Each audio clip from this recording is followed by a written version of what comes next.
Welcome to How Leaders Lead, where every week you get to listen in while I interview some of the very best leaders in the world.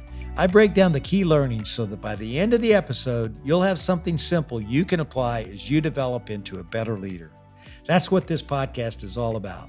You know, every leader I know has big ideas, big strategies, big goals, and I bet you do too. Of course, the hard part is actually turning those big plans into reality. But the one thing I can tell you is, you sure as heck can't do it by yourself. You're going to need to get other people on board and engaged. That's why I'm so glad you're listening to this conversation with Michelle Korsmo today. She's the president and CEO of the National Restaurant Association. And in support of the restaurant industry, she works with all kinds of people, including nearly 1 million restaurateurs, a huge board with over 100 members, and a little something called the United States Congress. And in all these different relationships, Michelle knows how to draw people out and really get people engaged and on board with her strategic goals. I can't wait for you to learn just how she does it. Here's my conversation with my good friend and soon to be yours, Michelle Korsmo.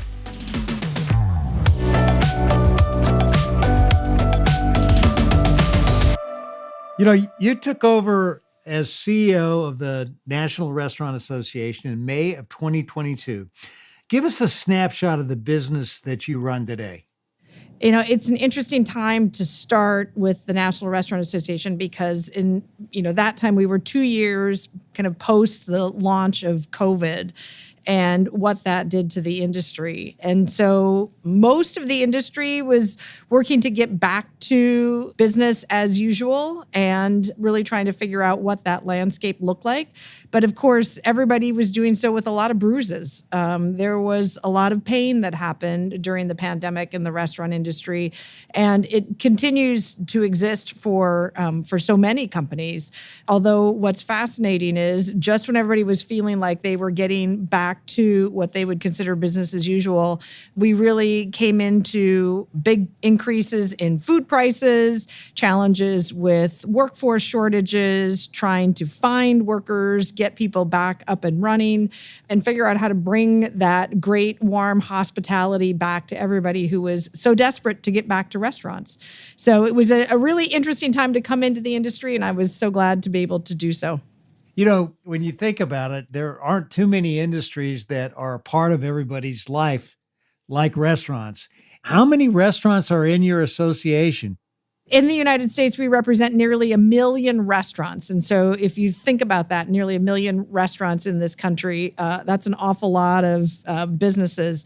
And one of the stats that I love is the fact that nearly every county in America has at least 3 restaurants. And for those of us that have done a lot of travel around this beautiful country, you know that there's a lot of counties out there where there's not a lot of population density and groups of people, but it doesn't take very many people to live in a neighborhood or an area or before they decide that it would be great to have a restaurant. Everybody's got to eat. That's how I always felt when I was running Yum Brands, Yep, that's right. I want to get into how you're leading as the CEO, but before I do that, I want to start at the beginning. What's a story from your childhood that shaped the kind of leader you are today? It's funny to think about how long ago childhood was. I had a great childhood. I grew up on a farm in North Dakota. It was a grain farm. My dad grew wheat and barley and pinto beans and soybeans and every once in a while sunflowers. And it was really wonderful to grow up on a place where my family had lived for, at that time, nearly 100 years. And so you really get a sense of longevity, you get a sense of place, and you feel really connected to the community. You know, one of the things I think about is the friends I had when I was a kid. Their parents were friends with my parents, and their grandparents were friends with my grandparents. And there's something really wonderful about being a part of community where you have that sense of long-term relationships, where you feel really a sense of responsibility to each other in a different way. And I think that has always stayed with me. When I think about who I am in my work, I always think about the fact that I'm that farm girl from North Dakota. You know, my grandparents lived in Meadville, Missouri, and they were on a farm. And I mean, it's a really tough job. I mean, to be a farmer. Did you get up and milk the cows and feed the chickens? Or, what was your role as a young family member? Oh, yes. We didn't have cows and chickens. I had rabbits, and they weren't quite as particular about being fed at exactly the same time, which was good for me. But my dad would love to have his friends call over to the house in the morning when I was supposed to be out on the tractor to see if I had gotten up and was out in the field. And they, of course, loved to be able to rib me to do that. But, it's such an interesting business when I think about the business that my dad and his brother had. And one of the things that is fascinating about it is so much of your success isn't dependent upon you, right? Because it really is dependent upon the weather. It's dependent upon what's happening around the globe when you think about your commodity prices. And what's interesting is that's pretty similar to the business of advocacy for trade associations or being involved in politics when you're not the elected official. We don't have a vote, but we're working hard to shape that political outcome in a way that, we're not in control. And it's interesting to do that kind of work when there's so much of it that's out of your control. Well, you certainly have an upbringing that got you ready for that, And as I understand it, this is your third leadership role in a trade association. You were head of the American Land Title Association, then CEO of the Wine and Spirits Wholesalers of America. That sounds like a fun job. And now the CEO of the National Restaurant Association. What's kept you in the association space? You must love it. I mean, what is it about it that really turns you on? So I got the political bug pretty early on and have always done some kind of work in advocacy. And one of the things that I've found really interesting about associations, which when I think about Washington, I really think about Washington as a company town. Now, there's a very active and vibrant business community in DC outside of the political space. But for the most part, DC is a company town. And associations for me, when I first came into associations, was like working in a different division of the company, in a place that I really felt I should learn. And what I found is it's tremendously rewarding because of the work that you're doing for the members. We all want to do work for something bigger than ourselves. And I think one of the great things about working in associations is the work that we can do to help our members see the future and understand how business is changing and help them make decisions with the information that we can share so that their businesses can thrive. And then do that advocacy work to help their businesses thrive is just tremendously rewarding. So that has been fantastic. The other thing that's so wonderful about association life is I spend a lot of time on the road.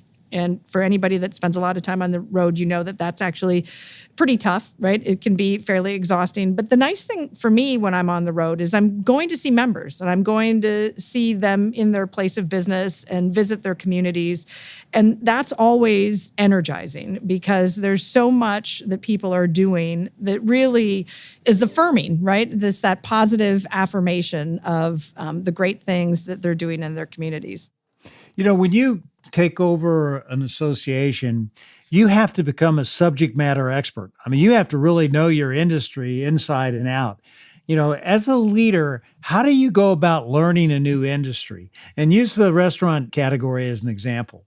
With the restaurant industry, it really is about diving deep in conversation. And I think that one of the things that is an important part of any work that people do is that curiosity. And for me, it's really asking a lot of questions and asking why they make decisions they make, looking around at what's in front of us on a business, how things are set up, how they're structured, why they structure that way, how they've made decisions to expand, how they make decisions to contract their business, asking about what those challenges are. There's so much really to learn in those conversations.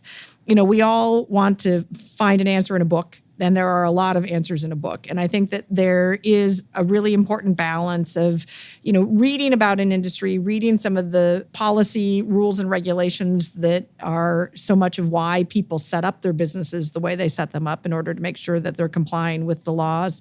But to get deeper, right, to find out that kind of second layer of why things are happening the way they're happening and how an industry works really involves paying attention and asking a lot of questions.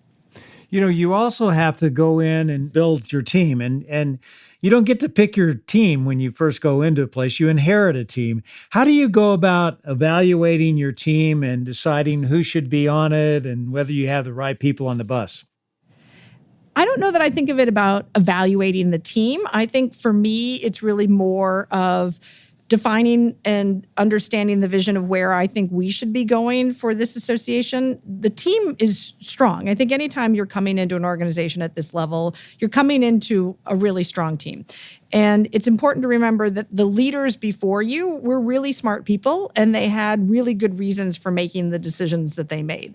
And so I think my job is to come in, understand my role of really defining where we're going and how we're going to get there as an organization through help of my board that works on setting the strategy. So then this goes back to those deep conversations with them about where they think the industry is going, what we should be doing in order to help our members thrive. And then it's making sure that as a team, we have a unified vision for what's going to help us succeed. And when we have that vision for what's going to help us succeed, then it's a matter of making sure that we're constantly all working in that same direction.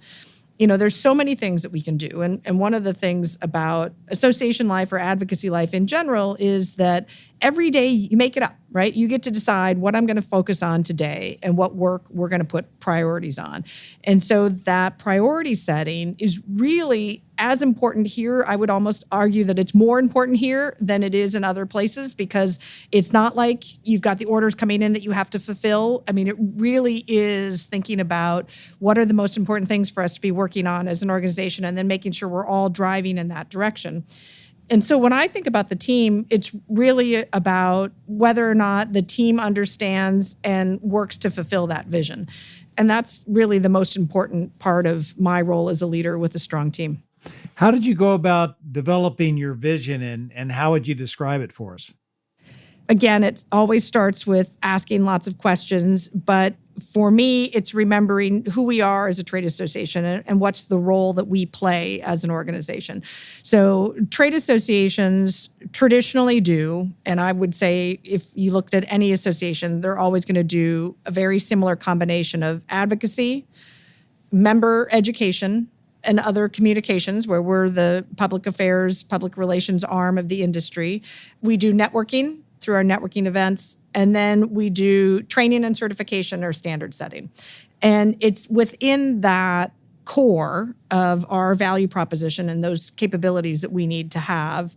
It's about figuring out what we emphasize in those areas that will really help us win as a trade association and how are we providing value for our members. And so within that, it's setting those strategic pillars for what we need to achieve in order to win as an association, and then communicating that with the members, with the team. And all of that comes through conversations with the board leadership about where we think we need to go, how we need to focus. And really always for associations, it's coming back to that question of, are we providing value to our members? Are we doing the things that help them see the future? Are we taking care of the issues that are keeping them up at night? How do you organize your strategic pillars? So I have strategic pillars around all of our core competencies. And then the next level of work is really defining what are the priorities that we are going to be working on from an issue perspective. And so then within those priorities, we drill down and then we develop our operating plan as an organization. Obviously, that operating plan builds and fills out a budget, which also then drives our key performance indicators, which are the metrics that we are measuring to determine if we're moving the needle and achieving success so that we can keep that accountability loop going. I heard you say that your business strategy needs to be a living, breathing document. What's your process to do that, to make sure it just doesn't gather dust on the shelf and keeping it constantly in front of your people? So this is where our board comes in, because we have a very large board at the National Restaurant Association, because remember, we have those million restaurants in the industry that we need to represent all of their interests, and there are lots of different types of restaurants. And so our board really reflects that broad industry. And so the way to, really get the most out of these leaders in thinking through what that vision looks like is having the conversations with them on an annual basis at our winter meeting, talking about, what do we see happening in the next 3 to 5 years? What are the big issues that are going to be driving the industry? What's the conversation? What's going to be keeping us up at night 3 to 5 years from now? And then once we find, if you think about kind of a Venn diagram of the overlap, once we find that commonality and the intensity around specific issues, it's then driving down, if these are the big things that are driving the industry and keeping us up at night, what are the things that we should be doing and talking about as an organization so that our members are ready to meet those needs? So it is really building that kind of strategic vision on the most important topics for us to discuss with the full board through a number of smaller group conversations that then come back together to paint a bigger picture. We'll be back with the rest of my conversation with Michelle Korsmo in just a moment. Another good leader who understands the importance of listening is NFL Commissioner Roger Goodell. It's key to building relationships, but it's also a big part of how you make smart decisions. Listening is a really undervalued quality when it comes to leadership. People like to think people come in and give you 3 choices and you select the one you go. You have to listen first. You have to understand. You have to do the analysis. You have to make sure you understand the consequences and the impact. And sometimes the timing of your decision is more important. A lot of people feel like to show leadership, they have to make their decision quick. I argue you make a decision when you have as much data as you possibly can. We would all love to have all the data that shows a clear answer, but most of the time, as you know, as CEOs or leaders, you live in the gray matter. It's not always clear. It's not white or black. And you have to make judgments about how to balance information, how to weigh information, how to understand the consequences and make decisions from there. Roger's episode is absolutely chock full of great insights like these. Check out our full conversation, episode 99, here on How Leaders Lead.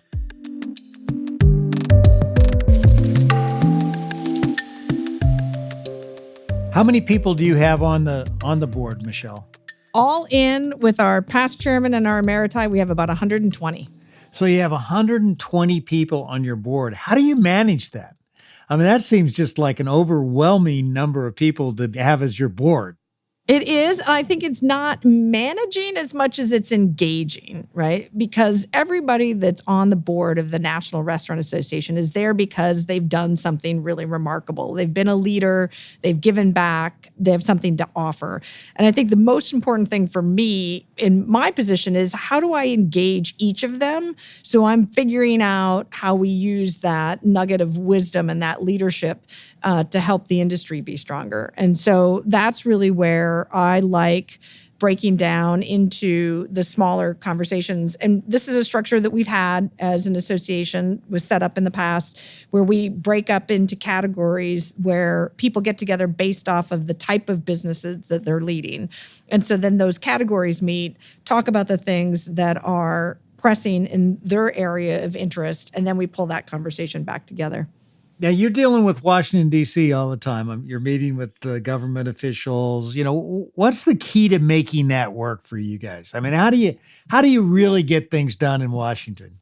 Well, I was just up on the Hill today, and this is a day where the conversation is all about whether or not they'll be able to come to an agreement to fund the government for the next fiscal year. And so the idea of figuring out how to get Washington to come together to do something is fascinating because we're not really in that place.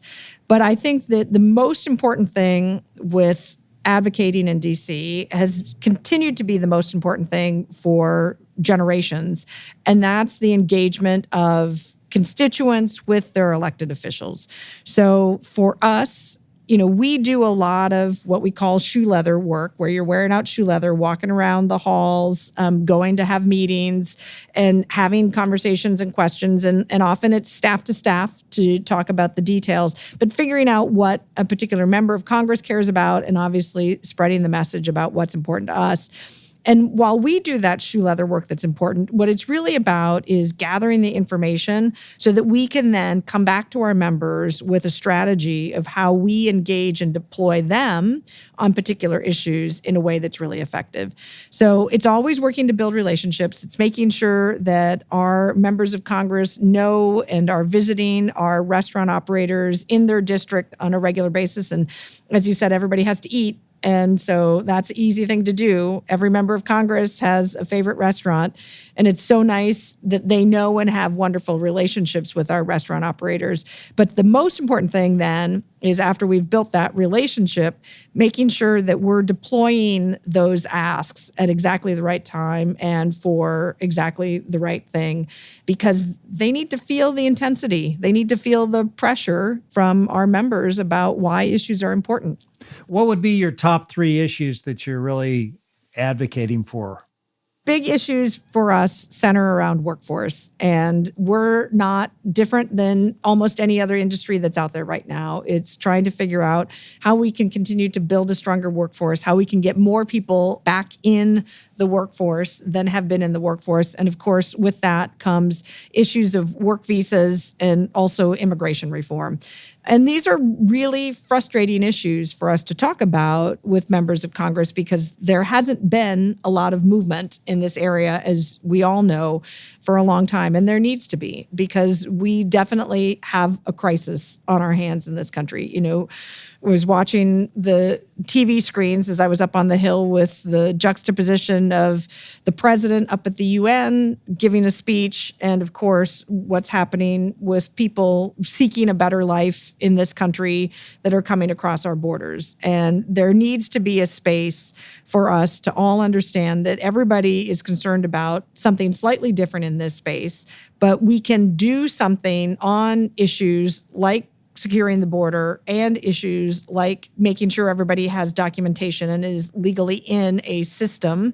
And how do we do that so that we can get people documentation and in a workforce in a really productive way? Because we need the workers, just like so many others. What's the biggest perception the industry has to overcome? I think the biggest perception the industry has to overcome is that these are temporary jobs or jobs that you take while you're waiting for something else to work out. You know, it's fascinating to me as I meet so many wonderful, wonderful people in this industry that have amazing stories about how they created an entire life, business, and community based off of the restaurants that they started working in or the restaurants that they eventually opened for themselves and what they did.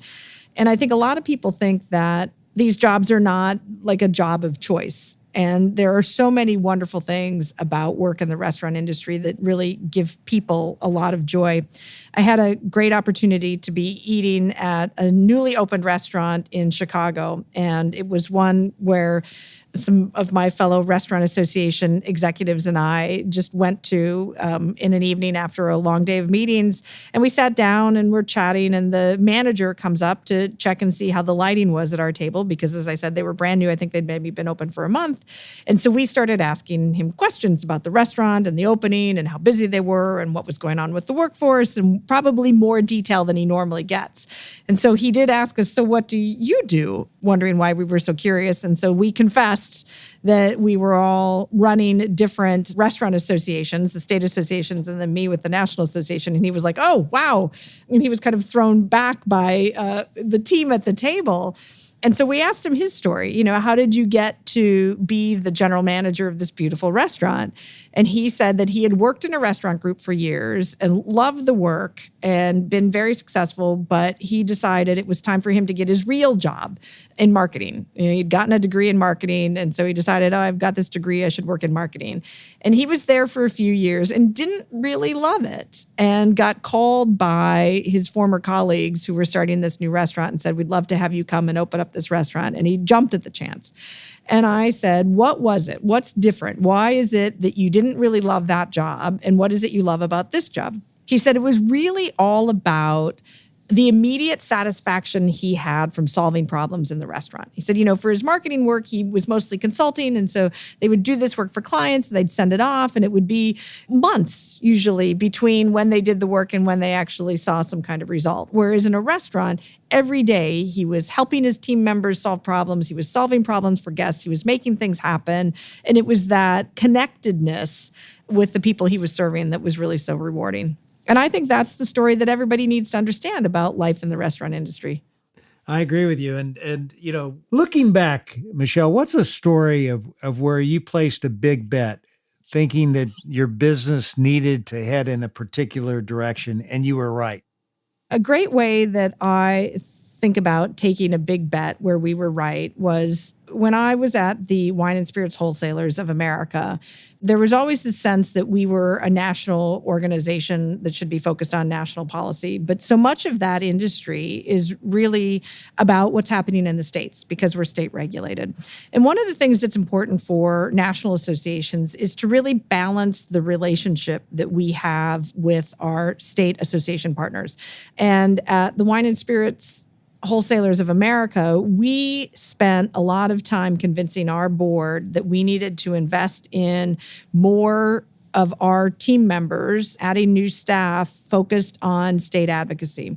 And this was a place that we had started a few years back, really increasing that emphasis, but we needed to really double down on that and make sure that we had full coverage of relationships with all of the states so that people could have deeper relationships.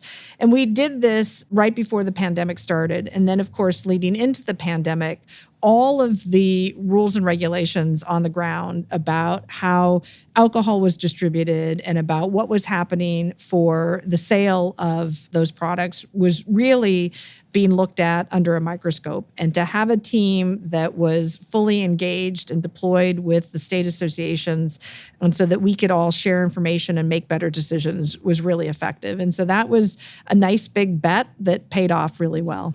Now, have you ever made a big bet thinking that you really had to make a big change in one way or another and you were wrong?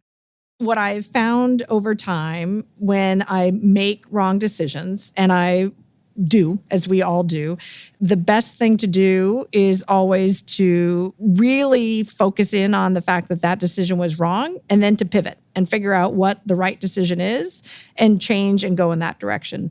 Because what I've found is, especially in my work in advocacy, making the wrong decision isn't fatal, but not doing something about it could be. And so I think that for me, I have 3 young girls and I've spent a lot of time watching really interesting kids programs, including the Magic School Bus. And for anybody that's a fan of Miss Frizzle on the Magic School Bus, they've heard her say, take chances, get messy, make mistakes. And I've always thought that that really should be a great mantra for everyone. And so when you go out there and make big bets and it doesn't work, I think it's really learning what was it that doesn't work and being honest about what didn't work. And a lot of times there's some ego involved in some assumptions that were made and being honest about that. And then using that to change how you make future decisions is really the most important thing. Hey everyone, it's Kula, co-host of 3 More Questions, and I have some exciting news to share with you. We just launched a breakthrough app that will help you become a better leader in less than 2 minutes a day. It's called How Leaders Lead. As you know on the podcast, David spends about an hour each week interviewing some of the top leaders in the world, people like Tom Brady, Condoleezza Rice, and Jamie Dimon. But we know that leaders like yourself are pressed for time. So we've taken the very best clips from these conversations and put them into an easy-to-use mobile app that you can learn from in less than 2 minutes a day. If you want to become a better leader, start a daily leadership habit with the How Leaders Lead app. It's available now for free in the App Store. Download it today.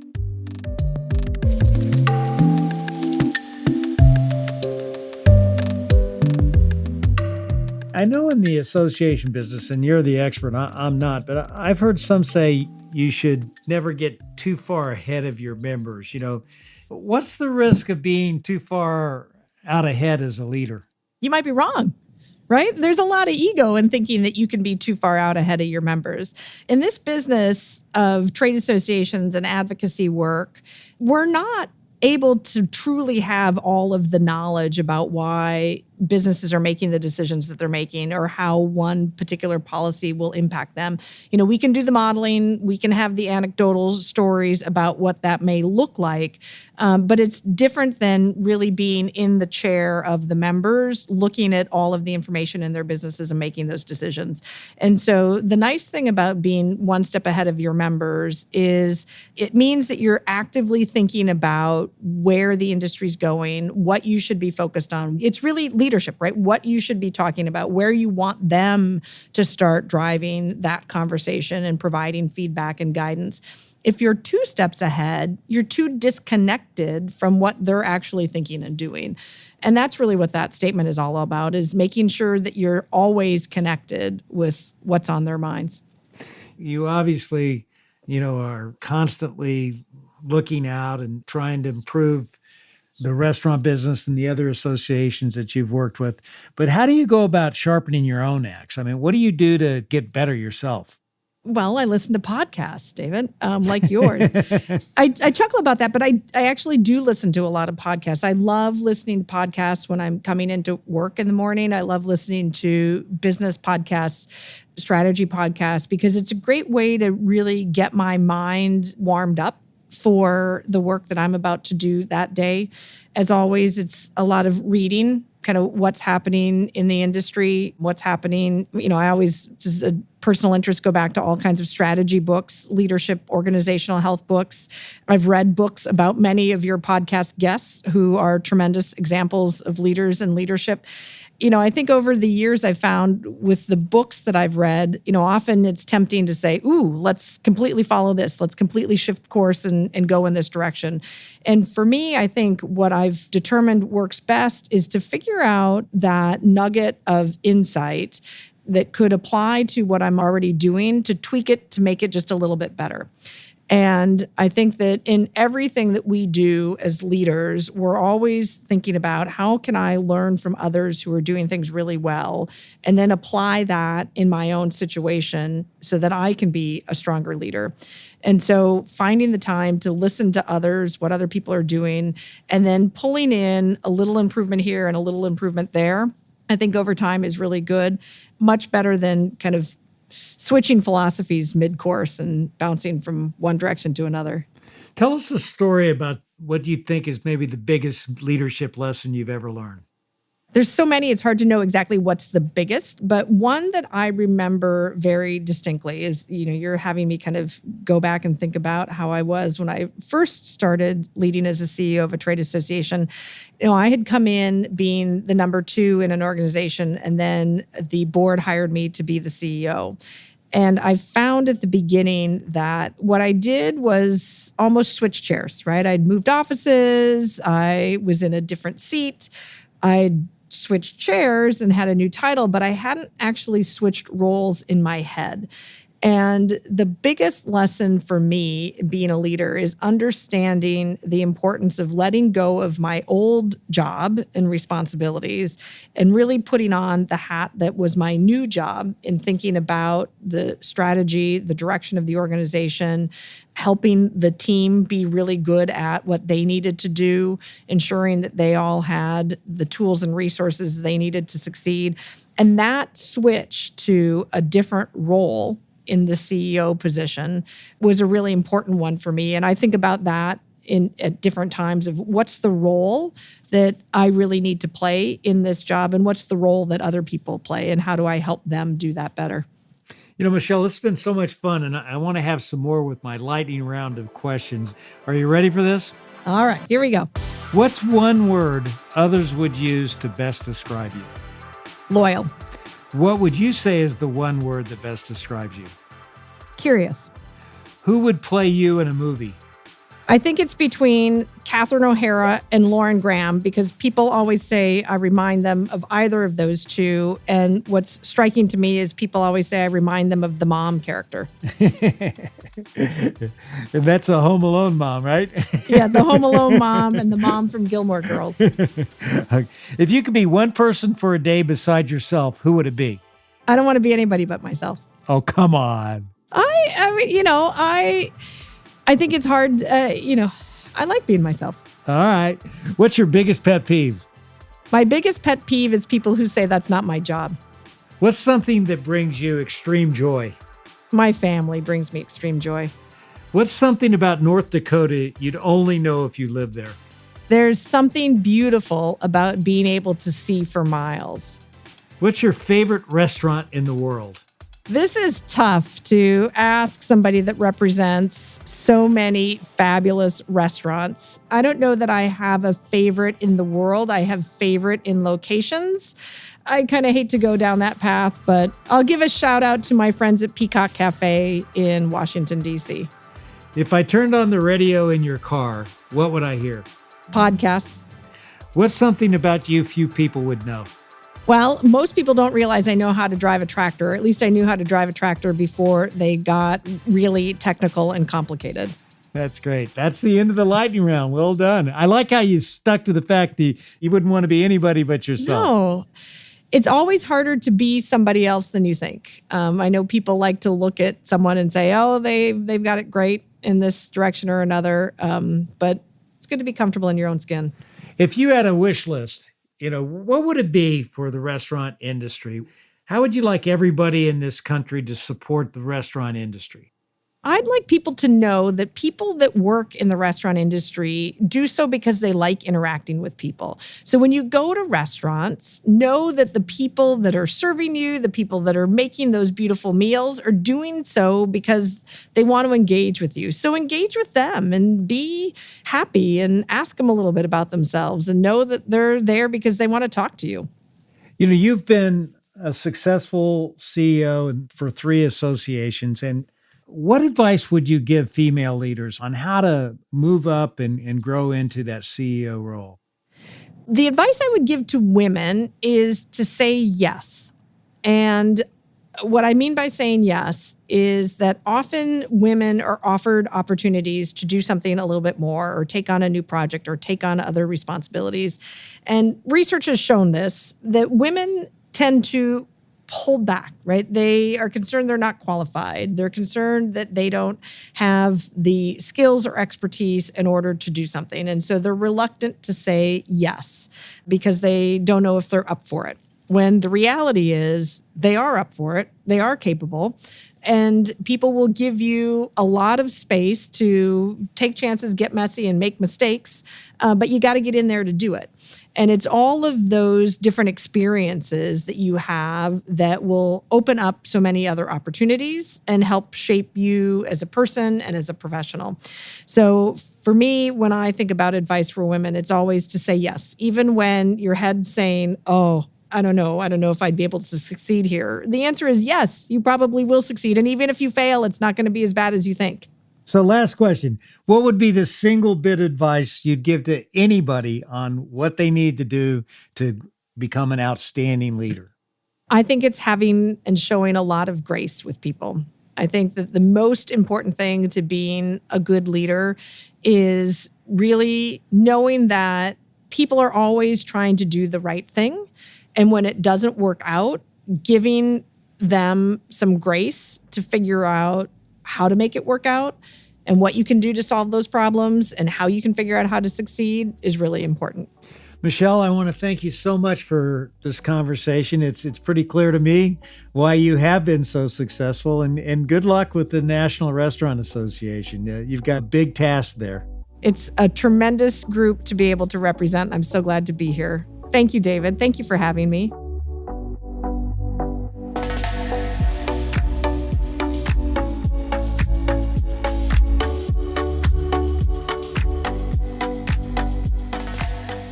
There's a pretty alarming stat out there from Gallup that only 32% of people are engaged in their work. That means 2 out of 3 people aren't. But if we want more engagement from our people, believe me, it starts by how we engage with them. And Michelle really shows us how to do it. She's always asking questions, being proactive, and respecting what everyone else brings to the table. She makes it a point to draw other people out. And when you have that kind of posture as a leader, people respond. They feel seen, they feel valued, and they know how they fit into the bigger mission you're on. That's how you get people engaged. So this week, as you go about your meetings and conversations, try to draw other people out. Ask about their point of view and listen to their ideas. If you want people to get more engaged with your mission, start by engaging with them first. So do you want to know how leaders lead? What we learned today is that great leaders engage people by drawing them out. Coming up next on How Leaders Lead is the one and only Deion Sanders. He's an NFL legend, of course, and now he's making waves as the head football coach at the University of Colorado. It don't matter where you're located while you're leading. You don't have to be the one in front to lead. You don't have to be the highest paid person in the room to lead. You don't have to have the one with the most credentials to lead. You don't even need to be in the back to lead. Leading is something that's an innate ability that attracts people to you. So be sure to come back again next week to hear my entire conversation with Coach Prime.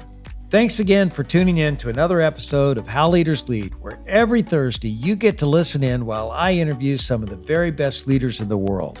I make it a point to give you something simple on each episode that you can apply to your business so that you will become the best leader you can be.